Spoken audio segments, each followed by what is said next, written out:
ಸಚಿವ ಭೈರತಿ ಸುರೇಶ್ಗೆ ಕಾದಿದ್ಯ ಸಂಕಷ್ಟ.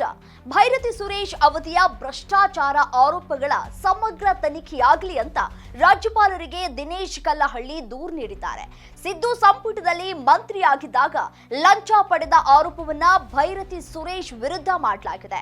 ರಾಜ್ಯಪಾಲ ಥಾವರ್ ಚಂದ್ ಗೆಹ್ಲೋಟ್ಗೆ ಭೈರತಿ ಹಗರಣದ ಕಂಪ್ಲೀಟ್ ಲಿಸ್ಟ್ ಅನ್ನ ನೀಡಲಾಗಿದೆ.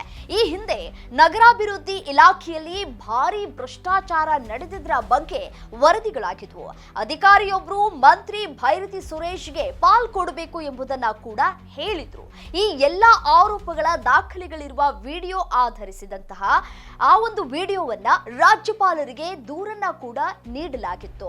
ಇನ್ನು ನಗರಾಭಿವೃದ್ಧಿ ಇಲಾಖೆಯ ವಿರುದ್ಧ ಭ್ರಷ್ಟಾಚಾರ ಆರೋಪ ಮಾಡಲಾಗಿದ್ದು, ಶರಣಪ್ಪ ಮಡಿವಾಳ ಎಂಬುವವರು ಈ ಆರೋಪ ಮಾಡಿದ್ರು. ಲಿಂಗಸಗೂರು ಟೌನ್ ಪ್ಲಾನಿಂಗ್ ಅಧಿಕಾರಿ ಈ ಆರೋಪ ಮಾಡಿದ್ರು. ಭೈರತಿ ಸುರೇಶ್ ಅಧಿಕಾರವನ್ನ ದುರುಪಯೋಗ ಮಾಡಿಕೊಳ್ತಾ ಇದ್ದಾರೆ ಮತ್ತು ಸ್ವಜನ ಪಕ್ಷಪಾತ ಮಾಡಿದ್ದಾರೆ ಅಂತ ಹೇಳಿ ದೂರನ್ನ ನೀಡಲಾಗಿದೆ. ಅಕ್ರಮ ಲೇಔಟ್, ಬಿಲ್ಡಿಂಗ್ ಪ್ಲಾನ್ ಅಪ್ರೂವಲ್ ಆರೋಪವನ್ನ ಕೂಡ ಮಾಡಿದ್ದಾರೆ. ಇದು ಫೋಕಸ್ ಟಿವಿಯ ಡಿಜಿಟಲ್ ಕಂಟೆಂಟ್. ನಾನು ರಮ್ಯಾ.